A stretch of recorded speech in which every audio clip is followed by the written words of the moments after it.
IT 업계에서 흔히 개발자를 뽑기 어렵다고 하는데 개발자가 되고 싶어하는 취준생은 정말 많습니다. 신입분들 입장에서 그렇게 생각할 수 있어요. 아니 지들은 요거만큼 해놓고 들어가놓고서는 우리는 이만큼 해도 못 들어가게 하는 게 말이 되냐. 나중에 입사하시고 나서 철업 가셨다고요? 그래서 저 첫 번째 입사한 회사의 월급이 50만 원이었거든요. 이번에는 구직자 여러분들 입장에서 더 잘하는 개발자가 되기 위해서 궁금해하신 내용들이 많아서 댓글과 관련해서 함께 이야기를 나눠보면서 고민을 좀 더 깊게 들어가는 내용들을 한번 해보도록 할게요. 개발자 채용을 보다 보면 전부 다 코딩 테스트를 하시더라고요. 코딩 테스트 준비하는 게 별 의미가 있는가 하는 분들도 계시고 어느 정도로 준비를 해야 되냐 혼란들이 아직 마켓에 좀 있는 것 같아요. 요거는 지원자분들 입장에서 말씀드리면 요거는 좀 소개팅의 패션 같은 거예요. 저 사람이 댄디한 스타일을 원한다고 했어요. 그러니까 힙합 스타일 갈 수 있잖아요. 내 스타일이니까. 근데 소개팅은 안 될 거예요. 왜냐면 저 사람 댄디한 스타일을 원한다고 했는데 난 그거 무시하고 갔으니까. 서로가 합을 맞추는 과정이잖아요. 근데 그 회사에서 이걸 보겠다라고 하면 아니 난 그래도 난 내 스타일이 있는데 내 스타일 지켜줘 이라고 하면은 이상하죠. 저 회사는 자기가 원하는 스타일을 이미 다 나열을 해줬는데도 그 스타일 무시하고서 나랑 만나줘라고 얘기하는 거는 이상한 느낌이잖아요. 누가 봐도. 그럼 그런 관점에서 좀 바라봐주면 좋고요. 일단 인프랩은 그렇지 않다. 인프랩은 이제 과제 기반으로 일주일에서 2주 정도 이제 본인이 직접 실무에서 쓸만한 것들 가지고 만들어서 제출하는 내용이기 때문에 인프랩은 가 알고리즘이 아니다. 그 지원자 관점에서 바라봤을 때 코딩 테스트는 어떻게 보면 허들인 거잖아요. 채용하는 입장에서는 그 허들을 일부러 둔 거거든요. 근데 그 허들을 둔 이유는 사실 되게 명확해요. 예를 들어서 한 달 동안 100명이 지원을 했어요. 그럼 100시간을 인터뷰에 써야 되는데 그럼 100시간을 인터뷰에 쓸 만큼 우리가 충분한 리소스가 있는가? 스타트업은 대부분 없죠. 시니어 한두 명밖에 없으니까. 그러면 우리가 1차적으로 이분들이 우리 회사에 얼마나 관심을 가지고 있고 우리 회사랑 얼마나 핏이 맞을까? 가장 1차적인 수단이 코딩 테스트였어요. 저는. 이 코딩 테스트도 회사 스테이지에 따라서 다 다르게 하는 것 같은데 한 시리즈 C 전의 스타트업은 거의 다 과제나 라이브 코딩 정도를 하는 것 같아요. 오히려 대기업 이런 데만 알고리즘 진짜 빡센 그런 거를 보고 맞아요. 그래서 사실 내가 어떤 대기업을 막 갈 것이다가 아니면 굳이 그 알고리즘 공부에 엄청 많은 시간을 투자할 필요는 또 없는 것 같기도 해요. 맞습니다. 그리고 또 지원자 입장에서 그런 코딩 테스트를 라이브로 같이 하는 경우들도 있으니까 과제도 그렇고 그 회사가 어떤 식으로 코드를 리뷰하고 요구사항에 대해서 질문을 주고받는지 볼 수 있는 기회이기도 하거든요. 그래서 저는 지원자 입장에서 이걸 마냥 허들이라고 생각하기보다는 사실 나도 회사를 판단할 수 있는 사람이니까 회사를 판단하는 또 장치라고 생각을 해주셔도 또 좋을 것 같아요. IT 업계에서 흔히 개발자를 뽑기 어렵다고 하는데 개발자가 되고 싶어하는 취준생은 정말 많습니다. 이렇게 공급과 수요가 안 맞는 가장 큰 원인이 뭘까요? 라는 질문이신데요. 일단 서로의 눈높이가 안 맞기 때문이고요. 요즘 IT 업계는 그냥 인원수 채우려고 채용하진 않거든요. 이 사람들 내가 가르치면서 가지 이런 회사들은 거의 없기 때문에 와서 잘할 수 있는 사람들만을 하기 때문에 기준에 안 맞는 사람들이면 기준에 맞는 사람 뽑을 때까지 그냥 계속 문을 열어놓고 그냥 기다리는 것 뿐이거든요. 대 IT 시대이기 때문에 회사들은 계속 개발자가 필요한데 그거는 기여하는 개발자이고 또 개발자가 지금 공급이 잘 되는 이유는 국비 지원이라던가 어떤 부트캠프 같은 계속 입문할 수 있는 것들이 있는데 그 입문할 수 있는 것만 하는 사람을 회사에서 원하지 않아요. 그런 사람들은 진짜 너무 많아서 사실 그거를 선별하는 것도 이의여서 회사가 신입에게 요구하는 수준이 어느 정도까지인지 좀 말씀해 주실 수 있을까요? 진짜 현실적으로. 솔직히 말씀드리면은 지금 당장 들어와서 시니어 한 명 붙어서 개발시키면 할 수 있는 수준까지 기대하는 것 같긴 해요. 개인적으로는. 대부분의 회사가 이 사람을 3개월 동안 교육할 여유는 없다. 못해도 2주에서 한 달 정도 교육하고 바로 그냥 프로젝트 투입해서 프로젝트 하나 정도는 운영할 수 있는 정도로 좀 기대하지 않나 라고 생각합니다. 엄청 중요한 도메인에 투입되지는 않겠지만 그냥 되게 작은 도메인에 투입을 시켰을 때 곧잘 일하실 수준은 기대한다고 생각해요. 회사가 신입에 요구한 수준이 계속 올라가요. 제가 이제 준비했을 때 2014년도에는 신입 들어가면은 개발자를 교육을 시킨다라는 게 당연히 깔려 있었어요. 학교에서 배운 거는 학교에서 배운 거고 그냥 기본 학문에 가까운 거니까 여기 다시 가르친다라는 게 깔려 있었는데 요즘은 그렇진 않거든요. 또 신입 분들 입장에서 그렇게 생각할 수 있어요. 아니 지들은 요거만큼 해놓고 들어가놓고서는 우리는 이만큼 해도 못 들어가게 하는 게 말이 되냐. 먼저 태어난 게 뭐 대수다 막 이런 생각하실 수도 있어요. 이거 제가 이제 예전에 이제 그 마라톤 기록 한번 찾아본 적이 있었는데 80년도였나 90년도 금메달 받은 기록이 있거든요. 마라톤. 그 기록이 지금은 아마추어 대회 상위권 기록이랑 비슷해요. 어떤 분야가 시간이 지나면 지날수록 앞에 세대의 경험과 노하우들이 계속 축적되고 그 다음 세대로 전파되면서 그 다음 세대는 더 나은 방법을 찾고 하면서 계속 발전될 수밖에 없는 거예요. 그러니까 지금 신입분들은 억울하시기도 할 게 되게 많으니까 저보다 윗세대 분들은 자료가 거의 없어서 인터넷 잡지 받아오던가 외국에 있는 잡지 받아가지고 그거 보면서 막 억지로 하고 책이나 인터넷 자료가 없던 시절이었잖아요. 학습에 대한 어떤 난이도 자체는 지금이 더 많다 적다라고 판단하기 되게 어렵다. 근데 지금 하고 계신 분들이 할 수 있는 게 많은 이유는 그 많은 것들을 학습할 만큼의 자료들이 축적이 되어 있기 때문이에요. 그래서 시간이 갈수록 계속 높아질 거예요. 그래서 지금 요구하는 수준이 어느 정도냐라고 하면은 선배들이 이 정도 해야 된다라는 말보다는 자기 주변에 비슷한 연차 사람들이 어느 정도 하는지를 보는 게 더 중요할 것 같아요.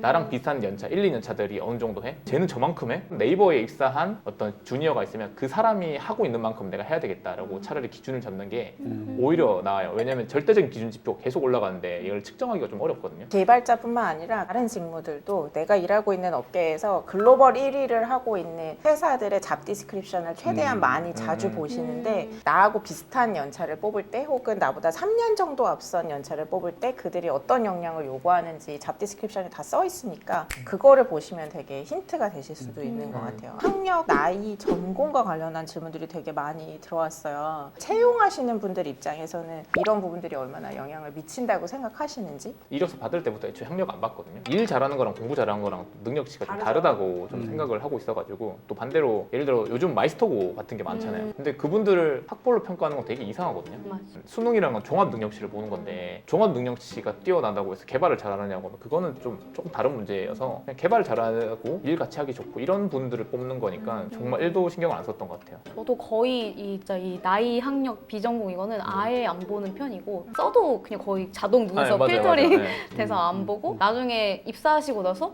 철학 가셨다고요? 막 이런 맞아요, 이런 맞아요. 수준인 네. 것 같아요. 저는 안 보는데 네. 보는 분들이 계시다라는 말은 꼭 해주고 싶긴 해요. 고졸로 먼저 일해본 사람으로서 명확하게 말씀드릴 수 있는 거는 컴퓨터공학 전공했다 안 했다가 생각보다 중요해요. 생각보다 중요하고 그거 보는 회사가 생각보다 정말 많아요. 실제로 고졸이라 떨어진 케이스 되게 많았거든요. 저는 일하면서 첫 회사 SK였는데 두 번째 회사 지원했는데 떨어졌어요. 이유가 뭐냐고 물어봤더니 대졸이 아니라서 떨어졌대요. 그러니까 그때 너무 마상을 입고 막 그랬었는데 고졸이면 대졸보다 훨씬 잘해야 보통 채용이 돼요. 고졸인데 내가 잘한다라고 생각하면 그 잘한다 다시 돌이켜보긴 해야 돼요. 내가 진짜 잘하고 있나? 안 보는 회사가 점점 많아지고 있다는 건 사실이고 이제 여러분들이 기회가 점점 열리고 있다는 것도 맞는 말인데 다만 이제 만약 본인이 고졸이라면 그리고 비전공자라면 비슷한 수준의 실력자보다 어떤 면에서 본인이 강점이 있어서 저 사람이 아니라 나를 뽑아야 되는지에 대한 전략은 있어야 된다라고 저는 좀 생각을 합니다. 그리고 이제 점점 스펙보다는 이 사람이 어떤 일을 해낼 수 있느냐가 더 중요한 사회가 되고는 있으나 아직 완벽하게 100% 그런 상황은 아닌 거인 거고 그럼 나의 실력을 무엇으로 증명할 것이냐는 고민이 필요한 그런 시점이라고 볼 수가 있겠네요. 어떤 회사를 갈 때 그 회사의 리더 중에 고졸이나 비전공인 분들이 있는지를 볼 수 있으면은 그래도 내가 괜찮은 회사다라고 판단할 수 있는 기준이 될 것 같아요. 토스피지에서 지금 이제 테크 리드, 그러니까 서버 쪽 전체를 리딩 하시는 분이 계시는데 김재민님이라고 하시는데 그분은 이제 고졸이거든요. 그런 분이 계신 조직이면 그래도 어떤 이런 채용에 있어서는 정확하게 좀 사람을 측정하지 않나. 그리고 재민님의 이야기는 두 발바닥 유튜브 채널에서 일부작으로 저도 하나 얹으면 저희 회사 CTO님도 전공자가 아닙니다. 저도 한마디 얹자면 저는 고졸이고 상고고 비전공자고요. 지금 FA 챕터를 리드하고 있습니다. 이제 또 언어 관련한 질문들이 들어왔어요. Vue.js라는 언어가 좋아서 공부하고 직보했는데 회사는 자바 백엔드 기반으로 업무가 이루어져요. 편의를 봐주시기는 하는데 프론트 언어에 더 재미를 느끼는 제가 회사에 도움이 될까요? 라는 댓글을 주셨습니다. 일단 회사에 맞춰서 한번 공부해 보시는 것도 나쁘지는 않다고 봐요. 왜 그러냐면은 개인 시간에는 Vue.js를 공부하고 회사 업무에는 자바 백엔드를 한다고 하면은 그 회사에서 역량이 전혀 향상이 안 돼요. 그럼 이제 개인 공부한 거를 회사에서 전혀 이제 녹여내지를 못하거든요. 자바 백엔드를 공부하시거나 아니면은 Vue.js를 쓸 수 있는 프론트엔드 개발자로 다른 회사로 지원을 하시는 게 서로에게 좀 도움이 많이 될 것 같고요. 성장하지 않는 신입이라는 건 되게 이상한데 개인 시간에 공부하지 않는다라고 하면 사실 성장하기 되게 쉽지 않거든요. 편의를 봐주신다라는 게 그 편의를 봐주신다는 거에 되게 많이 꽂혔는데 이게 회사가 나를 봐주는 것 같지만 이거 지금 빚지고 있는 거예요.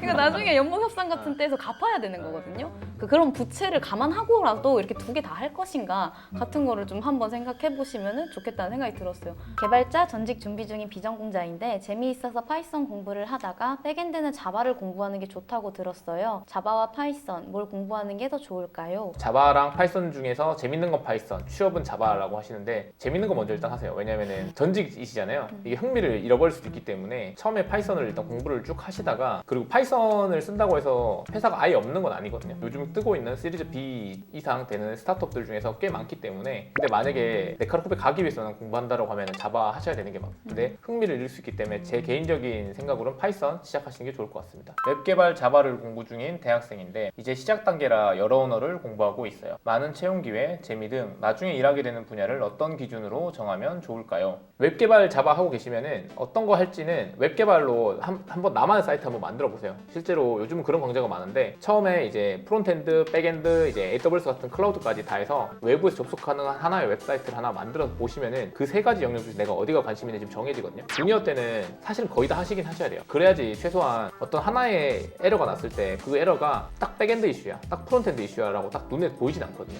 좀 연차가 낮을 때는 뭐 저도 그랬고 프론트엔드, 백엔드, AWS를 좀 전반적으로 좀 해보시다가 그 중에 내가 제일 잘 맞는 거 분야가 딱 정해졌다 싶으면 그때 좀 하시는 걸 추천드립니다. 세 분 모두한테 하고 싶은 얘기인데, 본인이 전략이 있었으면 좋겠어요. 어떻게 3년 뒤에 내가 어떤 걸 하고 싶은지. 그래서 프론트엔드를 하고 싶건 프론트엔드 개발 채용 공고 그냥 한번 싹 보세요. 100개 정도 보면 한 70개는 리액트 쓰고 있어요. 지금은 1년 뒤, 3년 뒤를 바라본다면 결국에는 내가 어느 회사에 가서 어떻게 성장하고 싶은지가 되게 중요하다고 생각하거든요. 그러니까 언어는 되게 심플해요. 그냥 자기가 가고 싶은 회사에서 쓰고 싶은 언어 공부하시면 돼요. 사실 그게 저는 제일 베스트라고 생각은 합니다. 커리어 엑셀러레이터 입장에서 말씀드리면 어떤 회사에서 어떤 언어를 쓰고 있는지를 아는 것도 현실적으로 되게 중요하기는 한데, 우리가 꼭 너무 회사를 목표로 두기보다는 결국은 내가 어떤 일을 하고 싶은가가 되게 중요한 것 같아요. 엘리베이터를 기다리는 시간이 지루하고 느리다는 클레임이 걸려옵니다. 한 사람은 어떻게 기술적인 속도 향상을 해야 할까 고민하는 반면, 또 한 사람은 엘리베이터에 거울을 설치하면서 문제를 해결합니다.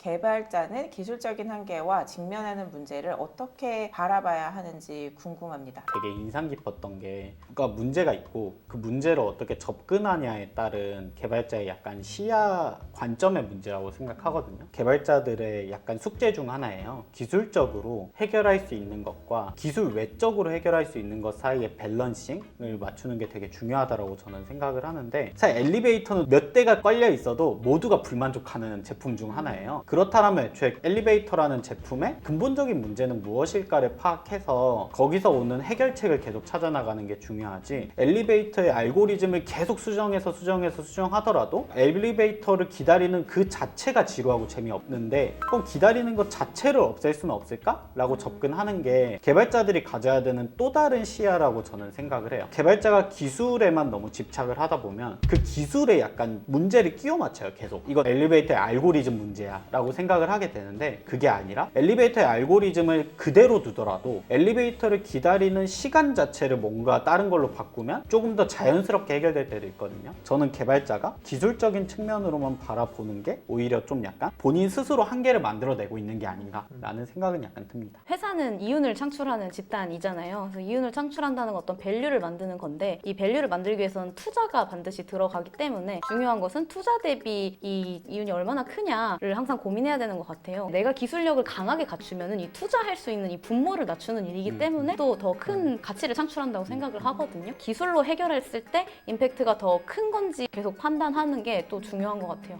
우리가 창출할 수 있는 비즈니스 임팩트가 무엇인지를 개발자셔도 당연하게 생각하는 것, 그리고 ROI에 대한 생각을 갖고 있는 게 되게 중요하겠네요. 또 다른 댓글 중에 이런 게 있었어요. 재밌는 댓글인데요. 입사 면접을 볼 때 이 회사에서 내가 열심히 일하고 배워서 언젠가는 나가서 내가 원하는 뭔가를 해보고 싶다고 솔직하게 말해도 괜찮을까요? 저는 싫어할 이유가 없다고 생각해요. 저는 좋은 구성원과 회사의 관계는 내 구성원이 원하는 어떤 성장과 회사가 원하는 성장의 교집합이 많이 맞아 떨어질수록 같이 가기가 좋다고 생각을 하거든요. 현실적으로 이분이 성장하는데 1년만 걸리지 않을 거잖아요. 적어도 3년, 5년이 걸릴 건데 보통 그 정도면 다 이직하세요. 그래서 애초에 회사가 5년, 10년 있어라 기대를 안 하기 때문에 내가 언젠가 나갈 거야 자체가 문제가 되진 않는다. 스타트업에서는 어차피 이 사람이 5년, 10년 일할 거라는 기대를 안 해요. 그리고 반대로 라운드가 넘어가면 넘어갈수록, 그러니까 A, B, C, D일 때마다 새로 신규로 유입되는 인력들의 퀄리티가 급격히 높아지거든요.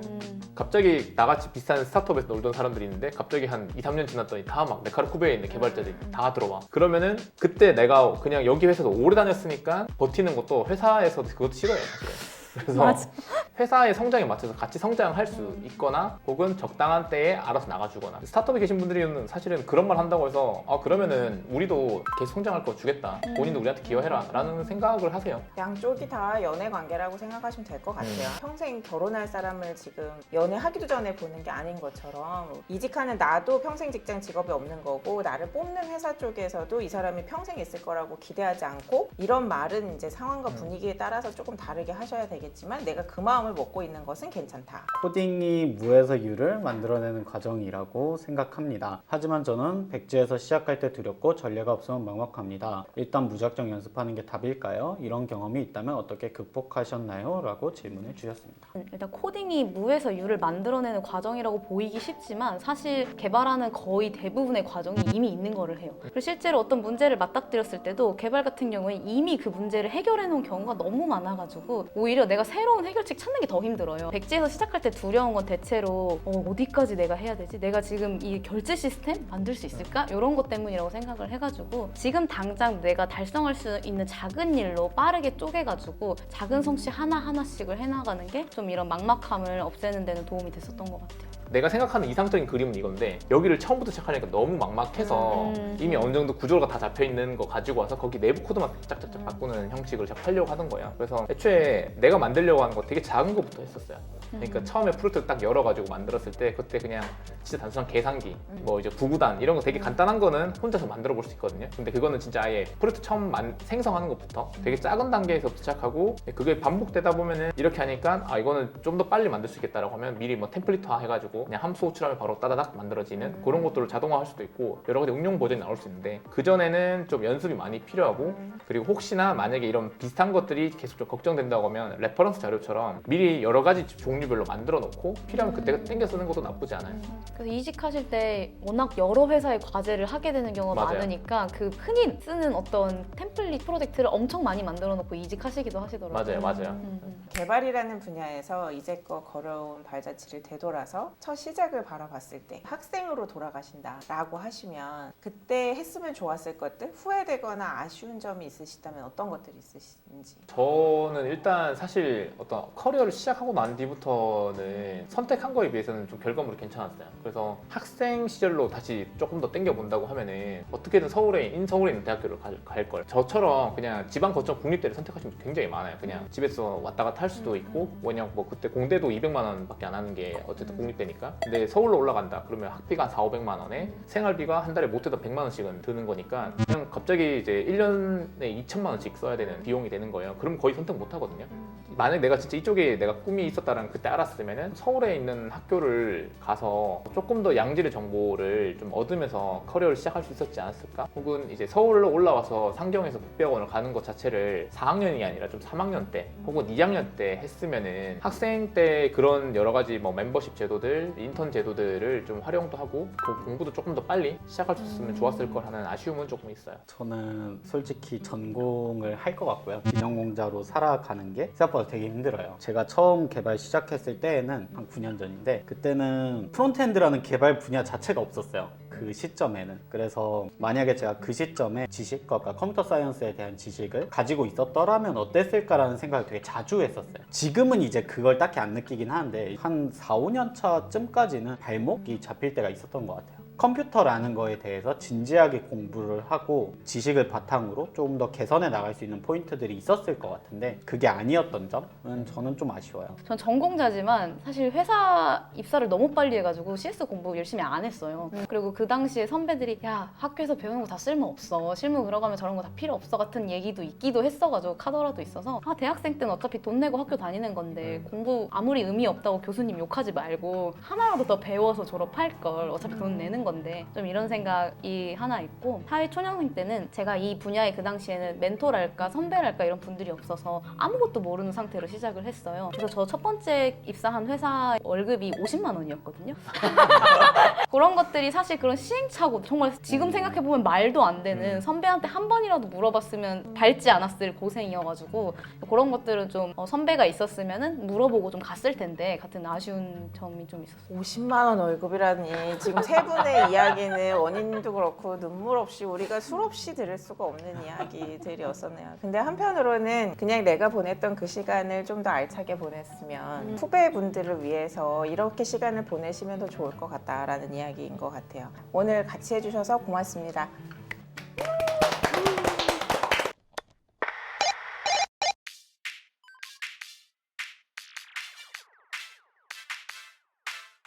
저희 강남은이 엄청 개발자들 전직군 다 대규모 채용 시작하고 있고 개발자 추천해서 채용이 되면 그 보상금으로 1,000만 원을 내걸 정도로 하거든요. 그래서 내부 인원만 주는 게 아니라 동욱님이 저희한테 추천해서 하면은 동욱님한테 1,000만 원 줘요.